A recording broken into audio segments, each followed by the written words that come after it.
जय हिंद दोस्तों। आज के वीडियो में आपका स्वागत है। आज का टॉपिक है भारत में राज्यों का पुनर्गठन, यानी भारत में राज्यों का निर्माण कैसे कैसे हुआ उस पर हम जानेंगे और सभी राज्यों को ट्रिक से याद करने का प्रयास करेंगे। जैसा कि आप जानते हैं कि पिछले क्लास में पॉलिटी का लेक्चर 1 डाले थे, यह लेक्चर 2 है। तो चलिए हम सबसे पहले जानते हैं। अब भारत को आज़ादी मिलने के बाद भारत में 552 देशी रियासत था। ठीक है, 552 देशी रियासत था।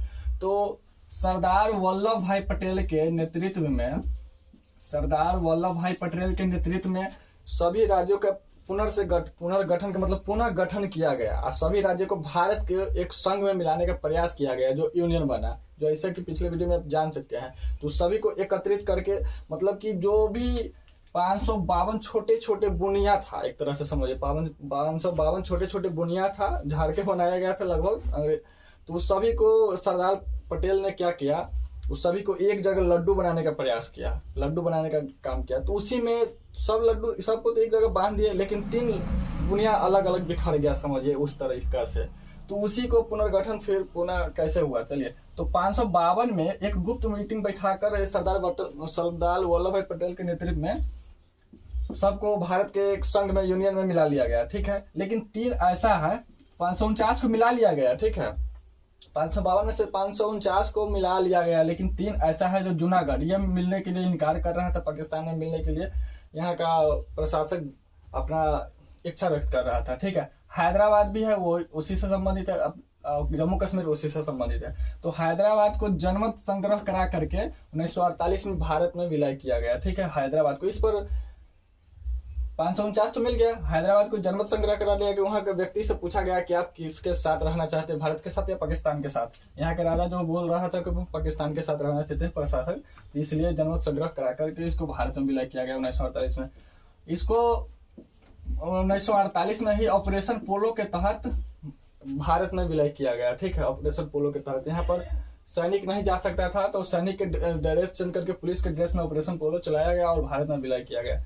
जम्मू कश्मीर एक ऐसा था जो ये बोल रहा था नहीं हम पाकिस्तान में रहेंगे, नहीं भारत में रहेंगे, हम एक स्वतंत्र रहना चाहते हैं, हम स्वतंत्र एक राज्य रहना चाहते हैं। तो उसी बीच में 1948 में पाकिस्तान से जम्मू कश्मीर पर हमला बोल दिया गया और हमला बोलने के बाद इसका स्थिति मतलब बहुत खराब हो गया। उसी के समय भारत का कुछ क्षेत्र, जम्मू कश्मीर का कुछ क्षेत्र जो पाकिस्तान में पीओके के नाम से है, वो भी कब्जा कर लिया गया था।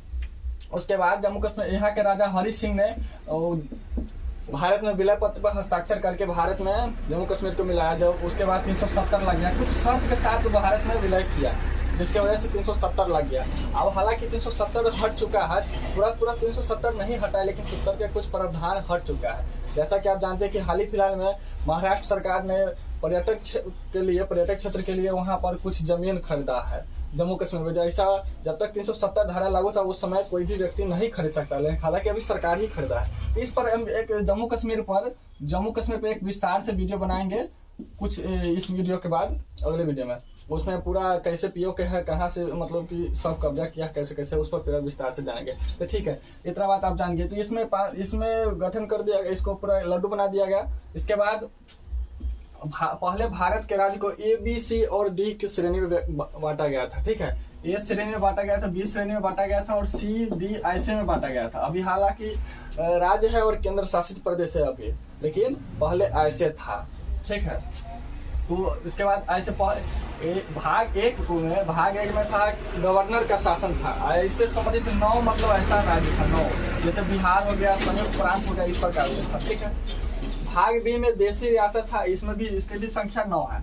ठीक है, यहाँ पर भाग ए में 9 था, भाग बी में भी 9 था, जैसे कुर्ग, हैदराबाद, इस तरीका से। ठीक है, भाग सी में बोले तो कमिश्नरी क्षेत्र है, ये कमिश्नरी क्षेत्र के अंतर्गत आता है, तो ये 10 है।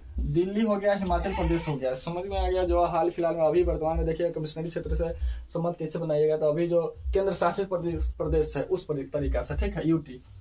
तो चलिए, डी में रखा गया वैसा क्षेत्र को जो अर्जित किया गया है, अर्जित किए जाने वाले क्षेत्र को डी में रखा गया, जैसे अंडमान निकोबार, इस तरीका से। ठीक है, तो ये बात तो आप समझ में आ गया। ये तो पहले था, लेकिन यहाँ पर जब राज्य था तो पुनर्गठन का मतलब जो राज्य था उसी को फिर से गठन, समझ में आया, जो राज्य पहले से था उसको फिर से गठन। तो चलिए, इसी में एसके धर एक आयोग बना। ठीक है, एसके धर आयोग बना। हालांकि ये सब होने के पीछे एक सबसे बड़ा कारण था कि भाषा के आधार पर, तेलुगु भाषा के आधार पर राज्य का मांग बहुत ज्यादा जोर से पकड़ लिया था, तो उस पर हम चर्चा करेंगे आगे। तो भाषा के आधार पर राज्य के गठन के मांग बहुत जोर पकड़ लेते हैं, इसीलिए उसी से संबंधित एक आयोग का गठन किया गया, एसके धर आयोग। ठीक है, एसके धर आयोग, ये इलाहाबाद हाई कोर्ट के जज थे यहाँ के, इसका अध्यक्ष एसके धर आयोग के इलाहाबाद हाई कोर्ट के जज थे, मतलब एसके धर उनका नाम ही है, उन्हीं के नाम पर आयोग का गठन किया गया, जो इलाहाबाद हाई कोर्ट के जज थे। ठीक है, इसका गठन किया गया जून 1948 में। अगर इन्होंने सब पूरा समझकर, पूरा मंथन करने के बाद रिपोर्ट दिया दिसंबर 1948 में, जून 1948 में गठन हुआ, दिसंबर 1948 में रिपोर्ट दिया। ठीक है, तो ये भाषा के आधार पर राज्य के पुनर्गठन का इन्होंने विरोध किया, कहा कि यह सही नहीं है, बिल्कुल सही नहीं है। प्रशासन के आधार पर राज्य का पुनर्गठन करने की अनुशंसा किए थे। ठीक है, राज्य के गठन करने के प्रस्ताव रखे थे। ठीक है, इसके बाद पुनः एक और आयोग का गठन किया गया, जो राज्य के पुनर्गठन से संबंधित जेवीपी समिति का गठन किया गया। ये कांग्रेस का अध्यक्ष थे। इसका गठन हुआ 1948 में, रिपोर्ट दिया अप्रैल 1949 में। ठीक है, ये इन्होंने भी धर्म और भाषा के आधार पर राज्य का पुनर्गठन का विरोध किया और बोला कि प्रशासनिक आधार पर होना चाहिए, जबकि अगर भाषा के आधार पर कर दिया जाए तो भारत में बहुत सारे भाषाएं बोली जाती है, तो उस हिसाब से बहुत सारे राज्य बनाना पड़ेगा, खंड में कई खंडों में विखंडित हो जाएगा भारत का, भाषा के आधार पर अगर राज्य का पुनर्गठन किया जाए तो। हालांकि हुआ भी है ऐसा, भाषा के आधार पर हुआ, फिर भी लेकिन इनका रिपोर्ट के हिसाब से बोल रहे हैं। ठीक है, तो इस रिपोर्ट जो दिया, जेवीपी समिति जो रिपोर्ट दिया, इस समिति के रिपोर्ट के बाद भाषा के आधार का मांग और तीव्र हो गया, भाषा के आधार पर राज्य की मांग और तीव्र गति से हो गया। तो इसी विरोध में एक कांग्रेस का जो नेता थे श्री राम लुल्लू, भूख हड़ताल पर बैठ गए, एकदम भूख हड़ताल पर बैठने के बाद 56 दिन लगातार भूख हड़ताल पर बैठने के बाद इनकी मृत्यु 15 दिसंबर 1952 को हो जाती है। इसके बाद सरकार को मजबूरी में, यानी नेहरू जी को मजबूरी में 1 अक्टूबर 1953 को तेलुगु भाषा के आधार पर आंध्र प्रदेश राज्य का गठन करना पड़ता है।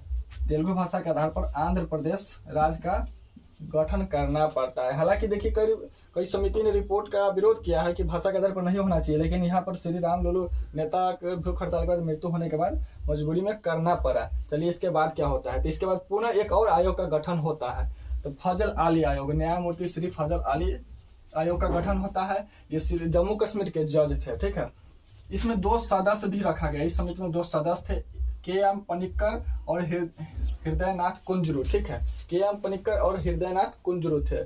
इसका गठन हुआ 1953 में, रिपोर्ट दिया 1955 में। बहुत लोग 1956 भी कहते हैं, लेकिन रिपोर्ट हालांकि इनका 55 में आया, गठन हुआ 53 में, रिपोर्ट हुआ 55 में। ठीक है, और गठन के बाद इन्होंने भी कहा कि भाषा के आधार पर राज्य का गठन नहीं होना चाहिए, जबकि बल्कि प्रशासनिक आधार पर होना चाहिए। ठीक है, तो वही बात है। इसके बाद सरकार ने देखिए आंध्र प्रदेश का तो गठन कर दिया गया 1 अक्टूबर 1953 को, लेकिन इसमें इस समय संविधान में संशोधन नहीं किया गया था। ठीक है, 1953 हुआ था। देखिए इसके बाद लोग मानेंगे नहीं, तो उसके बाद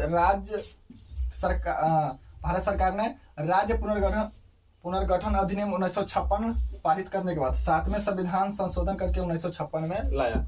ठीक है, राज्य पुनर्गठन अधिनियम 1956 सरकार ने 7वें संविधान संशोधन के माध्यम से 1956 में लाया। इस हिसाब से जो ये ABC करके D था, इसमें सभी राज्य को अलग अलग भागों में बांटा गया था, उस सभी को समाप्त कर दिया गया। उसके बाद इस सभी श्रेणी के समाप्त करने के बाद भारत सरकार ने निर्णय लिया कि 14 राज्य और 6 केंद्र शासित प्रदेश का गठन किया जाएगा, मतलब इसको समाप्त करके। उसके बाद यह ऐसा ही गठन किया गया।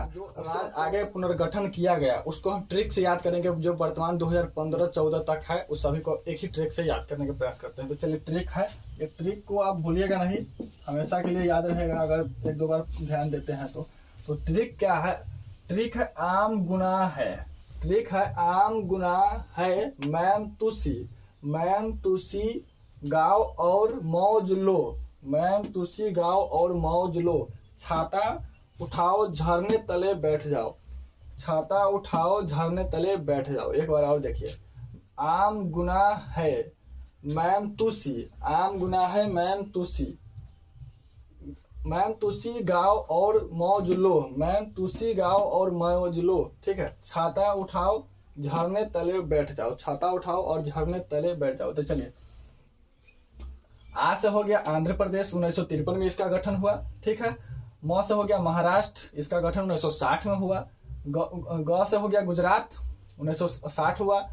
इसके बाद न से हो गया नागालैंड, नागालैंड 1963 हो गया। ह से हरियाणा हो गया, 1966 हो गया। ह से फिर हिमाचल प्रदेश हो गया, 1971 हो गया। ठीक है, एक म से हो गया मेघालय हो गया, मैं से मेघालय हो गया 1972। म से फिर हो गया मणिपुर 1972। त से हो गया त्रिपुरा, ठीक है, त्रिपुरा 1972। स से हो गया सिक्किम 1975, जो आप पढ़ चुके हैं, विदेशी क्षेत्र को भारत में मिलाया गया है। ग से हो गया अरुणाचल प्रदेश 1987। ठीक है, इनमें जो और है ये साइलेंट रहेगा, समझ लीजिए। मौज है, म से हो गया मिजोरम 1987। लो साइलेंट है, इसमें भी साइलेंट है। 6 से हो गया छत्तीसगढ़, 1 नवंबर 2000 ईस्वी को हुआ था। ठीक है, उठाव, जो उठा से उत्तराखंड हो गया, 9 नवंबर 2000 हो गया। झ से हो गया झरने से हो गया, इसमें और पूरा नहीं रहेगा, लेकिन झ से हो गया झारखंड, 15 नवंबर 2000 का हो गया झरने। ठीक है, तले, तो साइलेंट समझिए इसमें, लेकिन तले से मतलब तेलंगाना हो गया, तले से मतलब तेलंगाना। इसका गठन हुआ 2 जून 2014 को, जो सबसे बाद में हुआ था, 2 जून 2014 का। हालांकि अभी तो बहुत सारे राज्य की मांग की जा रही है, लेकिन अभी सरकार उतना राज्य अभी गठन नहीं कर सकती है, तो ये भी साइलेंट है। ठीक है, ये भी साइलेंट है। तो उम्मीद करता हूं कि आपको वीडियो बहुत अच्छा लगा होगा, तो एक लाइक और सब्सक्राइब तो बनता है। मिलेंगे एक और बेहतर वीडियो में, तब तक के लिए जय हिंद, धन्यवाद।